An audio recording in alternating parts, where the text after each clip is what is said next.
Good morning, everyone. We're really glad to have all of you here for the technology panel. I will quickly introduce the panelists to all of you and then hand it over to our moderator. So to begin with, our moderator is Professor Sunil Gupta. He heads the marketing department at Harvard Business School.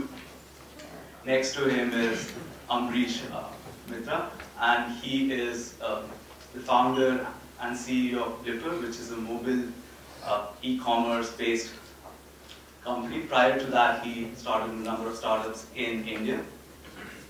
We also have Professor Ramesh Raskar. He heads the Camera Culture Lab at MIT Media Labs and is in the process of launching an exciting new startup in India. And then we have Mr. Aurora. He leads an online education company based out of New York. With that, I'd like to hand it over to our moderator, Professor Sunil Gupta. And thank you so much for coming to the panel. Thanks, Mohit. And thank you very much for everybody for coming and welcome to our technology panel. The theme of this panel is to talk about tech entrepreneurship in India and what is the status of the Silicon Valley of India and what might be the challenges and opportunities of that.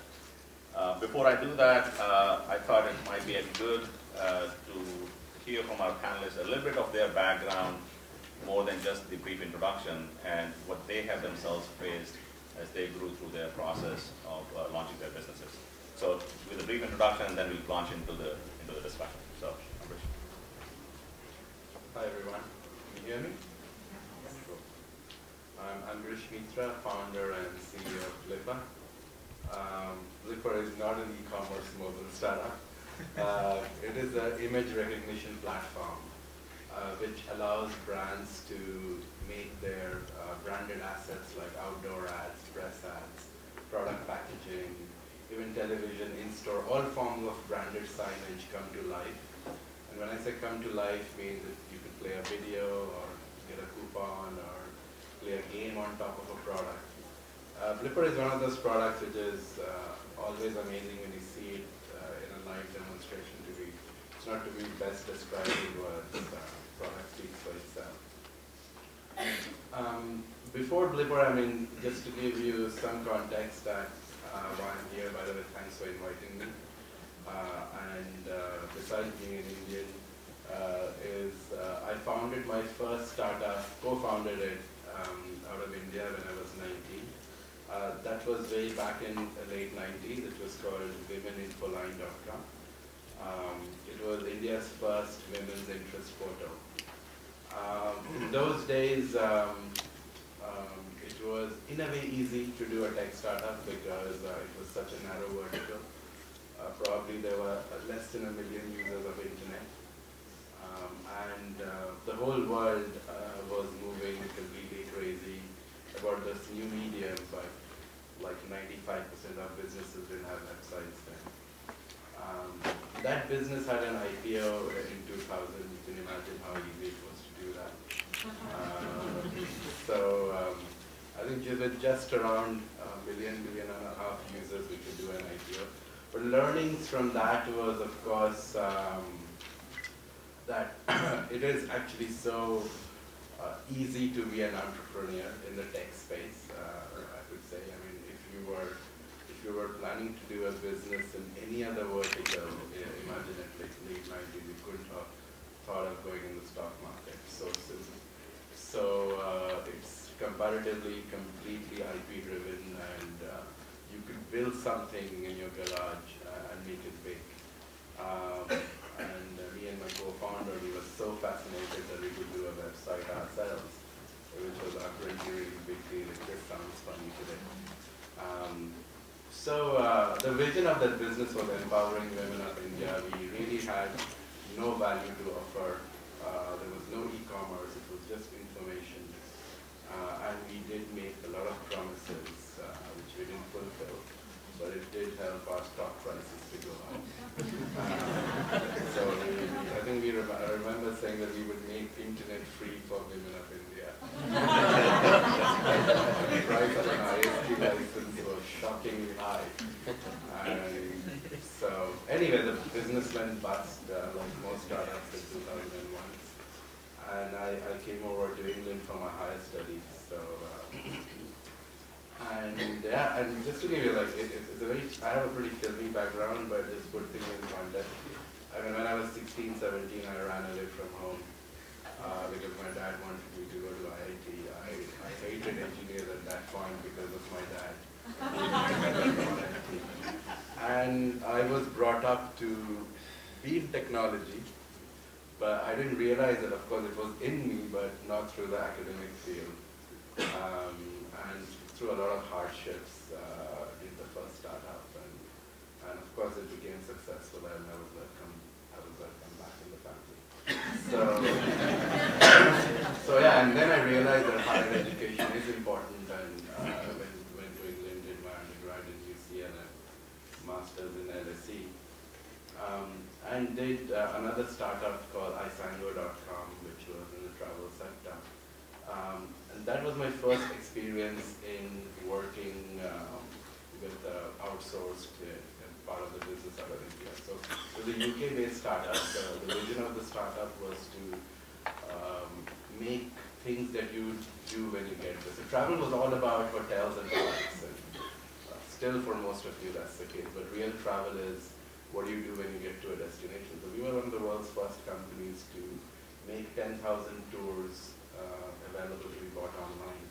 It was a big hard work because most of these travel vendors didn't even have fax machines. So imagine, if you want to book a kayaking trip in New Zealand, it's really difficult to do it online, at least it was then. So we made India the base in terms of procuring these trips. It was a cost-based decision and a scale-based decision.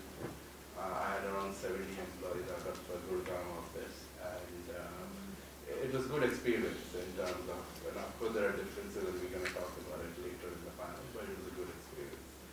And soon after that, I ventured into building a social network called Star, and it didn't do well. It had 500,000 users, that's the idea, and did another startup called Free Swap Sell, which was based on the vision of one man's junk is another man's treasure, share stuff, give away things you don't have. So yeah, I mean, being a serial entrepreneur, tried my hands at various ideas, some of them being ahead of time.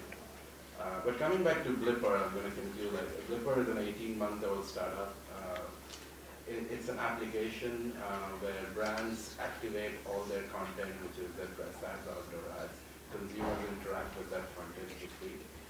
We've got 2.5 million users on the platform today. We work with more than 500 brands worldwide. And of course with very famous individuals as well, like Barack Obama and Justin Bieber, Rihanna, the list goes on. Our ambition is to make to blip a verb where when you hold your phone in the real world or Google Glass or anything, and things come to life, we want to call that behavior as blipping. And please talk to me later on about it. Great, thank you. Thanks, Ambarish. Ramesh? Great, thank you for having me here. So I'm a faculty member at the MIT Media Lab, and majority of the time I'm deep in science and very proud of being a geek and inventing new things, but also teach entrepreneurship and venture classes in spring, going on this semester, called Imaging and Fabrication Ventures. So we also think imaging is the next frontier for this decade.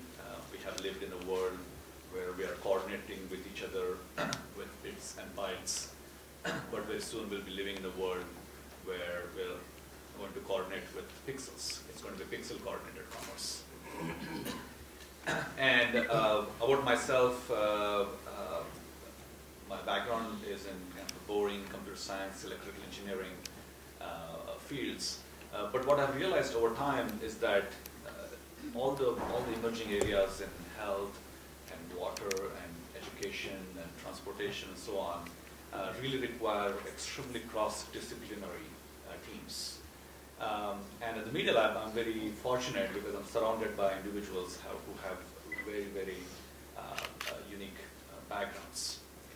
So one of the spin-outs that came out of my group is called iMitra, and I was working on a new type of a barcode, a tiny barcode, which we call bowcode, which looks like a tiny micro dot to a naked eye, but when I take a picture with a cell phone, it reveals the underlying barcode or a QR code.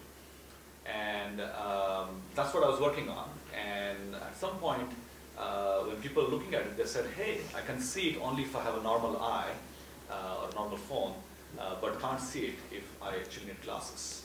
And out of that came an idea that, hey, I can use that barcode to actually check people's eyes and do an eye test.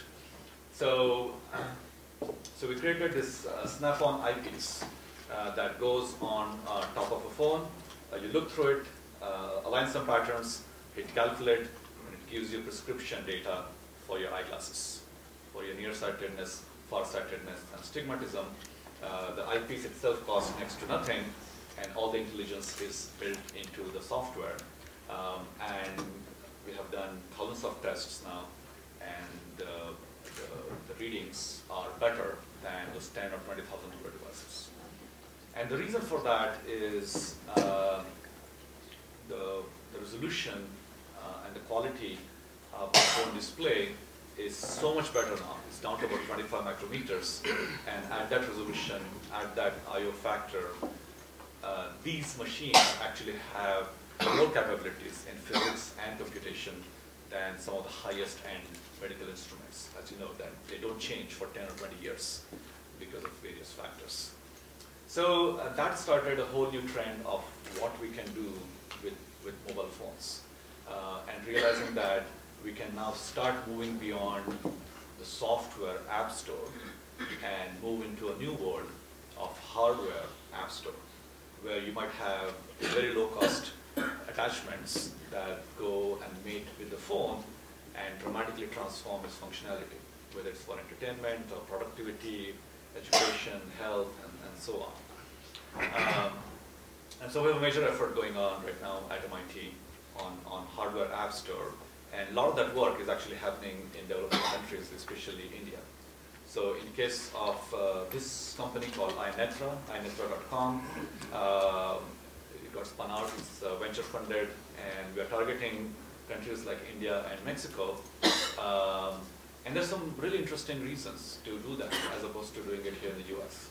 And so, the topic of our discussion is how do we bring the Silicon Valley state of mind, or how will it emerge in a country like India? And it seems like there are some really interesting opportunities of how we can look at orthogonal spaces in India, where innovation is much easier, the market is more ripe, and the capital, whether it's human or financial, is available in unique ways. So there's some really interesting things we can do there. So coming back to my own background, on one end, I build really complex and high-end devices, like a camera that can see the world at 1 trillion frames per second, fast enough to see light in motion. And with that camera, we can see around corners. So these are $1 million devices. We developed that. But on the other extreme, in my lab, we're also looking at devices like this for eye tests, for skin, for hair, for blood, for urine, and so on, that are simple attachments to mobile phones. And we're spinning them out of my lab and also mentoring several individuals in that field. Thanks. Thank you. Good afternoon, everyone. First of all, I would like to thank Kavi, Mohit, and all his team for putting together this beautiful show. This is my 3rd year here, coming here to Harvard, and every time I come here, there's a lot of information exchange and a lot of mentor, and I think it's really motivating. I really want to give you a hand applause. My background is finance and real estate. And I got into this new venture, iTutor.com, about 2.5 years ago. This all started with the thought, living in US, raising a small family, my daughter and son, how do we teach them some Indian culture? How do we teach them languages? Drag them to temples, let them learn Hindi there, or Punjabi, or any other language, or... It was very difficult. So I came up with an idea of online, seeing that there is an online development of education, and we started from there. We've probably changed our website about 16 times in 2.5 years. So what it means is what you see that you want to do, and when you face the reality, and reality check is there, there are two different things. When you get in the market, there are many, many challenges there. With the iTutor.com, I'm happy to announce that finally we made a platform where all our educators, all our students, and everybody involved there, along working with the school districts, is enjoying the work. We have offices in India. I guess the basis of discussion was how do we develop India in Silicon Valley. I guess we'll carry on when we have more questions popping up. All our workforce is here, including the educators, and we're catering the US market here. I do see India contributing in a very big way to the world in the field of education. Especially if I recall, Nalanda and Takshila, they were one of the first universities in the world. We do have it in the genes, and we do have the education there, and we do have the talents there, and the technology can be developed, where India can come in as on the front, and with the online changes and the most advanced technology, we can really exchange the platform of teaching to India and creating a big Silicon Valley there as well. Great. Thank you very much. So we have an interesting set of panelists. It's kind of interesting to see that Ambarish hates IIT, I went to IIT, and Harry is trying to make myself obsolete by creating an online panel of education, so we'll learn a lot from them. But maybe I can start by asking you as to what do you see as the opportunities and challenges for tech entrepreneurship in India? Anybody can Yeah. So in terms of opportunities, of course, it's there. India is the base for a lot of good technology schools. We produce one of the largest base of computer engineers in the world. So the macro advantages are there in terms of education, culture, competition, which builds a climate of innovation. All that is already there in India, and the last 20 years have been a testament of that. But to make a really good finite startup with long-term vision and have a good exit strategy, to create a really innovative product which is scaling. There are good examples, but it's not happening on mushrooming at the pace we would like it to. And it's down to factors like, of course, we're talking of e-commerce is one of the biggest booming markets in the world, and there's several startups like Blippar and Snapdeal and several more. And of course, there are infrastructure issues in terms of delivery and logistics. But of course, there's two sides to the story. There are issues which is making entrepreneurs work really hard. But again, they are innovating by coming up with unique ways to solve the whole supply chain issue and unique payment mechanisms. So to have a complete ecosystem of a tech startup, and I'm completely talking from a more consumer-facing side because that's my domain of expertise. The entrepreneurs there have a lot of challenges in their hands, and it's bigger challenges than entrepreneurs in the West, and they are coping with it in really unique ways. But it's not been an easy ride, and of course that has led to questioning, and people have been criticized for failures. And in the Indian continent, we're really not good at accepting failures. It's not taken in the best light. That's a sensitive topic. Yeah, I mean that's my view on it, and I'll let Ramesh talk about it. So I just came back from a trip where we had organized a design workshop in Bangalore, MIT Media Lab, and we had students from all over engineering colleges from India apply for it. About 800 or 900 students applied for it. In the end, there were 200 students accepted into this week-long boot camp in Bangalore, and included ideation and prototyping and presentation. When I saw the energy during that week, it was mind-blowing. It was amazing how many ideas this second, third, fourth year engineering students have, and how many of them are thinking about entrepreneurship. And at the same time, when we brought in the VCs and angels, of how many of them are willing to take bets on this young entrepreneur. So I definitely feel like there is a Silicon Valley state of mind that's emerging, at least in some pockets out there. At a very high level though, it seems like there are just some few points that I noticed. One is that it's better to be in an area where it's a bit of a wild west, because a lot of businesses in India are family run, and they can come and crush you if you're going into an area that's already well established. Even in e-commerce, we are seeing some very interesting models, such as pay on delivery, that are getting around big businesses. At the same time, it's very challenging to be in areas that have very systemic problems. So when it comes to transportation or electricity, water, these are big challenging areas. And of course, I strongly encourage you to tackle them as well. But there are some other areas where I thought it was easier to jump in, such as health or education, or sometimes even governance, because these are very small pockets and you can attack individual problems and serve the customers right away. And the third takeaway for me was too many people are focusing on serving the end consumer using products or services, but in a country like India, which is very nascent, things are just coming up, there are amazing opportunities to grab a platform. And I saw very few plays in creating platforms, even in e-commerce or health or education.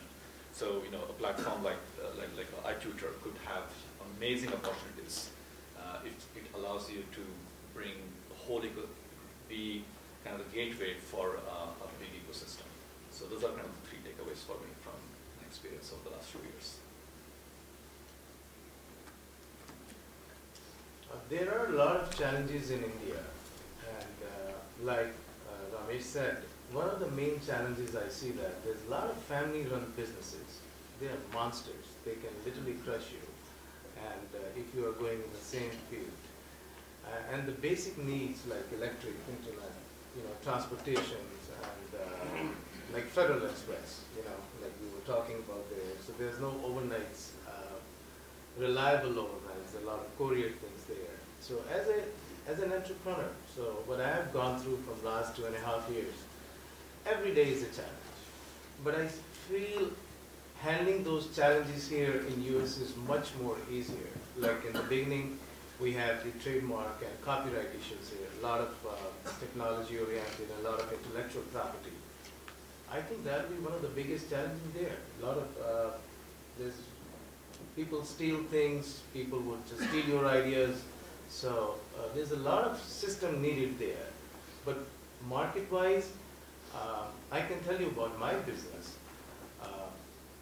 The online education is parallelly growing in India.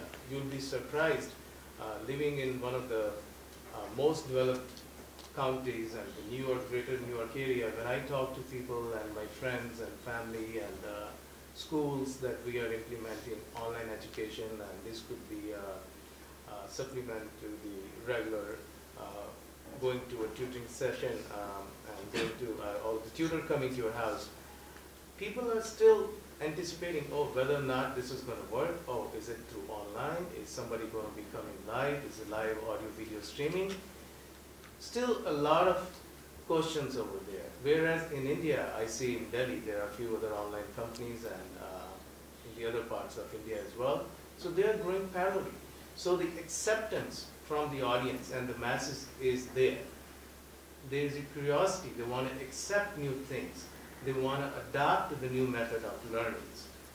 But creating an entrepreneurship and creating a big organization from a startup, I see there are a lot of challenges there, and the system has to be corrected, or you have to be adapted in the system to get it corrected for yourself. Where it's a little easier here because you merge into the system and you keep on doing things. There are challenges there, but you keep growing. You know, that's my take on that. So you mentioned that there are a lot of people with technology background from all the technology institutes in India. And Ramesh, you also mentioned there's a lot of excitement among the young people. How easy is it to get funding, especially the early stage? And if you mentioned big houses can crush you. So if I'm a young entrepreneur with great ideas and I want to start something, how do I begin? And where do I get the support, both in terms of funding and mentoring? So I'll tell you from point of view of if you're a young individual who's just coming out of school. So some really interesting trends are coming up. Certain schools have set up really beautiful incubators. Deshpande, an amazing benefactor. He has a center in Hubli called Innovation Sandbox. We strongly encourage you to do the work in Hubli and support that. Also found that the first tier funds from Silicon Valley are actually willing to jump into the seed capital market. So DFJ and Sequoia and Khosla. So you can develop your contacts in Silicon Valley even if your business is in India. And just yesterday night, I want to plug Shireen Mahan's effort. Is Shireen here? From CNBC, and she just told me they are starting a new show. I forget the name of the show, but it's $1 million for the next entrepreneur. It's a reality show, and they're bringing a lot of individuals into that program. So celebrating entrepreneurs is also very, very important. I think there's plenty of funding. The challenge, as we saw earlier, is that some of these big businesses and family-owned businesses right now mostly believe in crushing the startups as opposed to acquiring them. So that's a huge challenge. And how do we create a system where the big players and small players can coexist synergistically is a challenge. I think funding itself is not a problem. Just making sure it goes to the right people and actually celebrated over time to give back in a paid forward sense. I agree with Ramesh partially. There is a lot of funding opportunities available today, and as Ramesh said, many of the leading funds from the West Coast are already basing offices in India, and also people like Qualcomm Ventures and Independent. They are heavily putting their bases in India to invest. The one thing and advice for you guys would be, the days are gone where you will get money out of a business plan. It's very unrealistic. You have to build a prototype today. You have to have something in hand to show that this is what I've made and this is how it's going to scale, but at least the first bit of the product's ready. So I think in the last 5 years there's been a fundamental shift in at what stage you get money, and out of business plan money days are gone. Secondly, a lot of investors have burned their fingers in India already. Though there's a lot of money being pumped in the space, there hasn't been equal amount of exits. And that is a fundamental problem which, of course, leads to several other problems. So what happens is when investors or an entrepreneur doesn't have an exit, is the whole system loses confidence in the exit cycle. Investors become more stingy. Sometimes they miss out on the gold mine because they don't have confidence enough in you. They're not able to discover the Sergeys and the Zuckerbergs of the world because they're too early stage, they're too cool, and they don't know whether they can trust them or not. And lastly is your employees. So one of the big problems in Indian workforce mindset in startups is a lot of the key employees in the business don't trust their own stocks. And I've noticed it in a couple of my startups and all my peers in several other e-commerce verticals in India. They say the same, that hence the attrition rates are so high. People skip jobs for 5,000, 10,000 more rupees instead of having vested options in the business, because they in their heart do not believe that this particular business is going to exit 3 years, 4 years down the line. Because of a history of case studies, there aren't many which have had like massive large exits. So the investment climate is positive, but it's positive at a post-seed fund stage where you've already shown some traction. And but good news is there are a lot of incubator and accelerator programs which is paying anything between $50,000 to $200,000. So the cultural element is going there to encourage entrepreneurs to do more startups. But still there's not enough money to accelerate things at the pace we want it to. So there is a sense among some people that the nature of the entrepreneurship in India is pretty much look at a Western successful business and clone it. So you have Expedia here and you have Make My Trip. You have Ticketmaster and you have Book My Show. You have Amazon here and you have Flipkart there. Is it simply cloning, or is it there some new innovations coming out of India that we can learn here in the US from? You want to go first, Ramesh?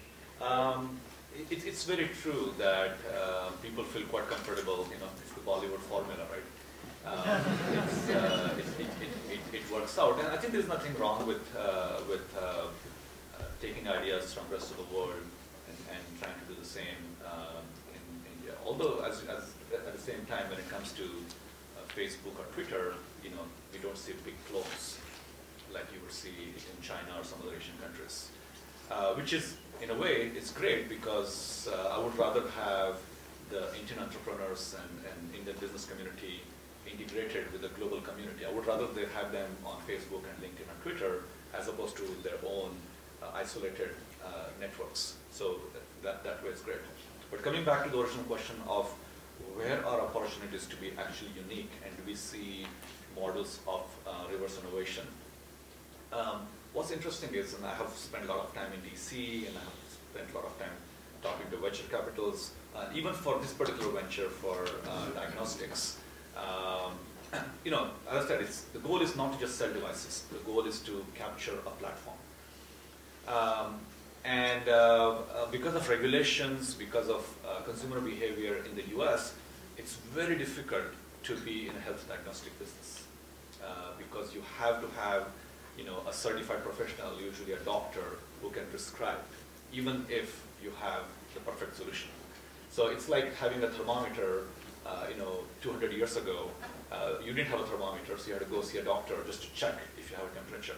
And now we have a thermometer at home, and you can just call up saying, hey, I have 102, what should I do for 3 days? And that's actually happening for every other health condition right now.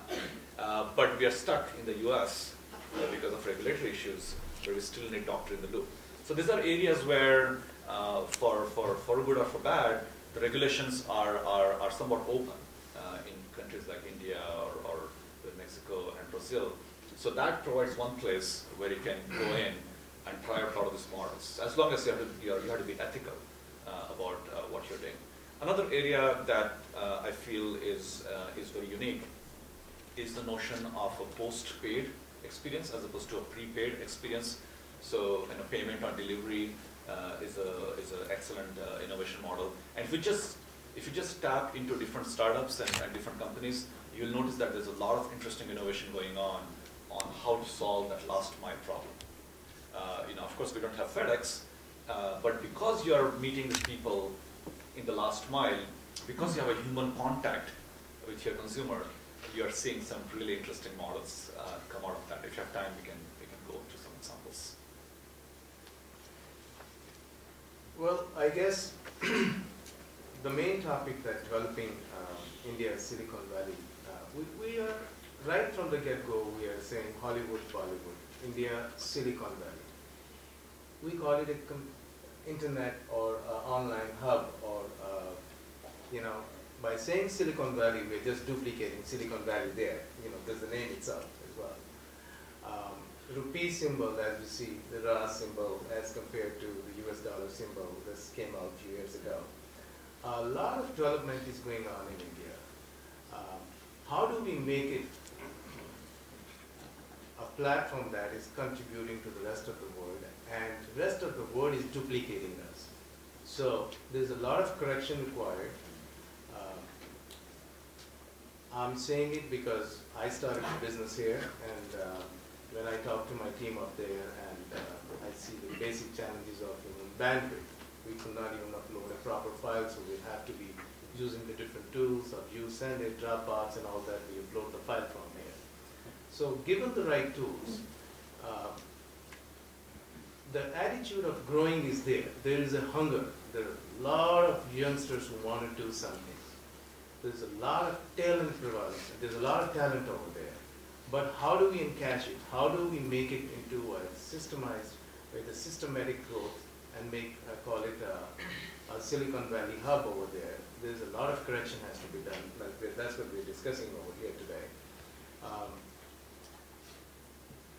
We don't really have to clone everything. We don't have to copy everything. I said if there's no FedEx, but the system is still going on. There are overnight deliveries. They know there's going to be some barriers. It cannot make it at 10 a.m., so they send it the day before. They know there are going to be power cuts, so they are prepared for that.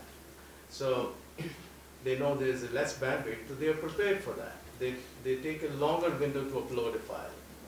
So if we were to focus on our problems first and not really see that we have to duplicate that, whatever America did, because that's what we're used to of it. Why would we call it a Bollywood? Just because everyone knows Hollywood. We're calling it a Silicon Valley because everyone knows Silicon Valley. So in my idea, the way India was many, many years ago, thousands of years ago, and Sam Victoria yesterday was talking a lot of good facts that I guess a lot of us shared over there. The changes we have seen in India from last 10 years, 15 years, were like phenomenal and surpassed everyone's expectations. That those kind of changes never happened from decades, and all because of internet, and all because of online getting, and the consumers over there were more mobile phones, there's more chat, there's more Facebook engagement in India than in the rest of the country. So there is a hunger there. We could make it happen. And we could develop it as a big hub for the rest of the world as well. Coming to my field of education, yes, my desire, we want to outsource the educators from here, provided they were to be trained properly the way American parents, American schools, they expect us to teach in their pattern. We want to start the collaborative teaching, like if an American tutor is on the screen teaching a student, we want one of the Indian educator over there to be on the screen and following the pattern, and then duplicating it.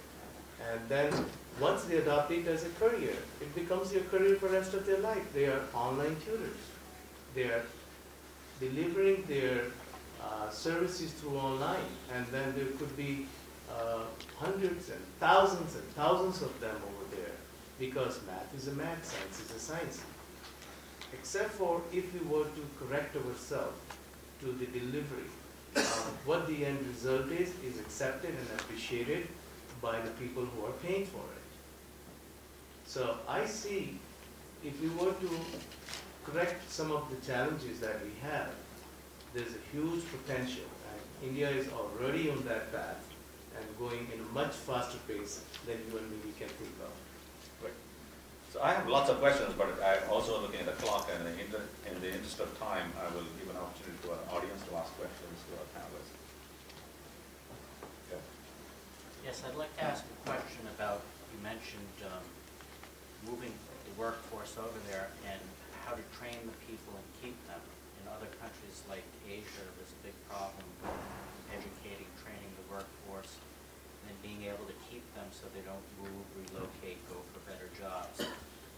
And the other question is, how do you deal with these big families and try and crush businesses moving into India? How do companies from the U.S. move into India? I mean, of course, I don't have a solution for that. I wish I knew. It really goes back to if we have, the equivalents of Mark Anderson and so on, who have made it big and are highly committed to mentoring and supporting young entrepreneurs. I think it'll take some time before that pipeline is smooth. On the other hand, I've seen some of the founders in India also being too scared of working with big companies or even investors. I have mentored some founders who refuse to take any money and they just wanted to use of their own savings or their family's savings in developing the business for some time. And he said, you know what, it's okay to give up 10, 20, 30% of your company, even in the seed stage, if you think they're going to bring value to it. So I think there is some lack of trust on both sides. So again, I don't have a solution, but I also interacted with DST and DBT, Department of Science and Technology, Department of Biotechnology, and they have fantastic funds to support seed stage companies. They're not very big; they're of the order of $20 to $100K dollars, but they give you because it goes through a review process, and it's pretty fair. So they give you the reputation behind it. So if you have a technology-based company, actually, there are agencies that can really protect you and take it to the next stage. And again, some of the top-tier Silicon Valley VCs are there, and they can also help you navigate through the complexity of that. So there are some, I would say, flowers that are coming up. It's a spring season, but we're waiting for some big bang stories. I guess your question was how to retain after training them. Yes, it is a problem here as well. So it's not only the problem of India, it's one of the basic challenges in a startup. I've gone through it and I know it. When we train an employee or a team member to perform a certain task, by the time they gain their expertise, yes, they're either raising their demands or they're saying, I'm leaving. Very simple. So, yes, if you are based here and you want to retain employees from there, and it is a challenge. But I guess that goes across the globe, and it just has to be handled with your business wisdom. Any of the contracts, any of those consulting agreements, these big law firms can design for you, 40 pages consulting agreement, here you go, Harry, hire anybody, you are secured. I don't think they ever work. I don't think they ever work because they are, in case they try to harm us with the intellectual property, that is the area that they may work, but you really can't just expect a person to be retained by your firm forever. I guess the short answer is there's no easy solution. You guys just got to wait. Thank you. Yes, sir. So, quick introduction. If those with questions can line up to the mic, and then if we can batch questions, have 3 questions at once, so we can get through as many questions as we can in the limited amount of time that we have. Are Indian technology institutions developing technology that can be used? Oh yeah, I think most of the institutes are doing a really good job, and IIM Ahmedabad, for example, has a fantastic incubator. I was told they have about 70 or so companies that are part of the incubator, which is run independent of the institute. So it's sufficiently well managed, and there are many other examples. On the other, the flip side of it is many institutes have entrepreneurship programs, and I have interacted with many of them on the board, and they have, they're doing a good job, but in some cases, they are still looking at it as a traditional degree granting program. I had one funny conversation where I was talking to somebody and they said, wow, you know what? We can't really start helping students towards entrepreneurship because it's going to take us 4 years to build the building. And I said, that's not how entrepreneurs think, because you don't wait for the building to come up. You don't need a physical space to promote entrepreneurship and support them. So I think there are some great things happening there. And again, when I talk to the VCs and so on, they're quite excited in promoting ideas coming out of education institutes because they know it has gone through a certain process. In Bangalore especially, I found a pretty good mix of investors and budding founders. My question is for Ambarish. How easy or difficult was it to shut down a social networking site after engaging 500,000 users? And for Harry, there are quite a few online tutoring sites these days in the United States. What's the USP of iTutor? Just don't renew the license. I mean, it's not a big deal to shut a business. If you're not emotionally invested in it any further, I mean, people can only complain about it. In those days, there wasn't Twitter, so it was pretty painless. So we got a good PR out of it. It was called Stuck. It was based on the view of you could post 160 characters of being stuck somewhere, stuck in a room, stuck in a conference, sound stuck in your head, etc. Yeah. And it's better than Twitter because you have 20 extra characters. Exactly, 20 extra characters. It really took off during the ash clouds in Iceland, and a lot of people were stuck on parts of the world because airlines were all screwed. So, but that was a highlight of the startup. But yeah, it didn't hurt me at all, and I don't know if it hurt other people. The question was, there are a lot of other companies out there for online tutoring, I guess? Is that was the question? Yes. And what's the USP of the iTutor? Well, the cost?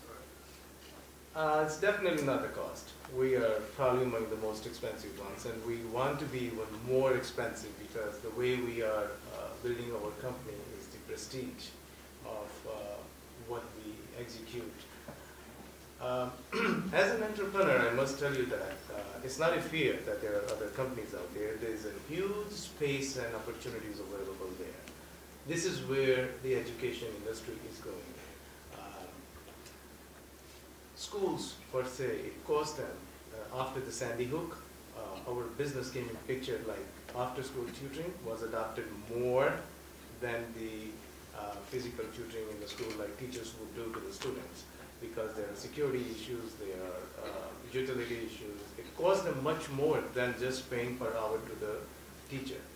So, as far as our USP, yes. So far, the company profile has all the US educators, most of them certified and very highly experienced. That's number one USP we have. We are not outsourcing anyone from India, which I want to. I want to blend into the team because of the timings and the Pacific zone, and it's just a desire basis as well. Not the cost based, desire based, but no compromises. Like I said in the beginning, we want to make sure those educators are highly trained by the system we use here. So the students are not misled either the way they are teaching over there and the way we are teaching over here. I'd like to be short because there are other questions. Okay, let's take two last questions and then I think that's reaching the time. I just have 3 questions. I'll keep it short. So in terms of the IP scenario, one of the biggest assets for an entrepreneur when he or she is starting is the IP, right, the idea. And there seems to be quite a bit of protection here, but in India, that's a bit of a problem, and a lot of entrepreneurs hold on to it, and it becomes a problem. And especially when you have high attrition and you have employees leaving, how do you prevent rather than trying to cure it later, in terms of protection? And so I kind of combined both those questions. And the other question is, in terms of a lot of the tech companies in the US, before launching in the US, they try to use some other country as a guinea pig, try to technology. For example, a lot of companies are starting in Canada and trying it in Canada before launching in the US. If we try to see India as one of such beds for trying out certain technologies, especially in areas like healthcare where you don't have a lot of regulations, so you can actually try certain things ethically. What are the certain considerations you need to have? Let's say it's successful, and if you want to bring it back to the US, in terms of the difference, in terms of the culture and the end user, what are the kind of considerations you need to have? We'll have to have a separate panel to discuss both those questions. But why don't we address the IP question at least? Let me take the IP one very quickly. And I have over 50 patents myself, but I think when it comes to entrepreneurship, I wouldn't worry too much about the IP, whether it's in the US or anywhere in the world. A good example is Roomba, the vacuum robot. And when you talk to Rodney Brooks, he will say, the clones of Roomba will come overnight because even the machine is made overseas, but the software piece that they have, the intelligence that they have, is their secret sauce. And that's how they're going to maintain the value of the company. And as I was saying earlier, you can't really worry about delivering the final product to the consumer or service. You have to really grab the platform over there. So I would say, let's not worry about IP in general. You have to, of course, be defensive so that nobody can sue you, but your own IP you may not be able to protect for too long in the business. And the second question was about, in terms of in terms of if you launch it in India, and if you're trying to bring the reverse innovation. So reverse innovation is very interesting, as I said earlier, especially in health. A lot of angels and VCs actually want you to go overseas and try out the model and show that 10,000 or 100,000, whatever the number is, of consumers have served and tested before you come back. And I heard a really great quote in DC where, of course, it takes a long time to change regulations. And they said, data does not convince people, anecdotes do. So if you bring back those anecdotes, in addition to, of course, information, data, regulations may actually change. So I just thought that was. Thank you. Let's take the last question. Hello. I have a question on e-commerce. How do you get these small-scale industries? Like, if I go into Flipkart, I can order stuff from Nike or something. But how do I get these small-playing industries, these companies, into Flipkart, so that I can increase their revenue as well as the revenue of our country? I think it already happens. Just go to the help section of Flipkart. Sorry, just kidding. There are, and I know a case study just 3 months ago, a sari reseller out of Gujarat is now doing $20,000 of business every month on Flipkart. He's got 4 generations of family doing sari business, but this guy is really bright and young. He's making the family more money than ever and utilizing his reach. So he was a local sari reseller in Gujarat. Now the entire country is his consumer base.